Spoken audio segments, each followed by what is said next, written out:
choix qu'on fait dans la vie, etc., ça se rapporte toujours à nous. Et là, c'est le départ. Hein. Yajñatat karmano ñatraro kayam karmabandhana. Krishna dit l'action, il n'y a rien de mal avec l'action, mais l'être offerte en sacrifice à Vishnu. L'action, le problème de l'action, c'est la réaction.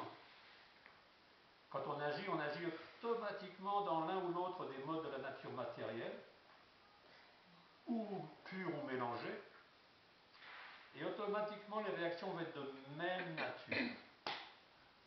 Si on sait ça, on vaut Nostradamus, on peut dire notre avenir proche, tout au moins. On dit on sait qu'on va passer à travers les mêmes situations, etc. Parce que ça c'est une réaction des gunas, c'est comme une machine. Taper d'un côté, bam, ça retombe de l'autre. J'avais vu un film une fois comme ça de Kung Fu, dans le Shaolin, un truc comme ça. Et il fallait que celui qui allait être testé, il passe à travers toute une lignée de mannequins. Il y en avait une lignée de ce côté-là, une de ce côté-là. C'était des mannequins désarticulés avec des armes au bout de leurs mains. Et dès qu'on touchait à peine, oui, ça. Alors des deux côtés. Et comme ça pendant au moins 20 mètres. Et ben la vie de tous les jours, c'est comme ça. Voilà, ça a remonté le moral, j'espère. On est tellement expérimenté qu'on n'y fait plus attention. Quoi. Il y a seulement quand les coups sont un peu trop durs, on dit oh là là, ça pue, ça pue. Mais tous les jours, depuis le matin, on se lève. Et des fois, on se lève, on vient de faire un mauvais rêve. Et on essaye de l'interpréter, de voir si ça veut dire quelque chose de bénéfique ou de maléfique. Et le temps que le mental il décolle de ça, et 10, 11 heures du matin, après on a mangé, il faut refaire la sieste, on est réassoupi encore dans l'ignorance. Et après, bref, c'est notre lot. C'est notre lot dans le monde matériel. On essaye d'être heureux, évidemment.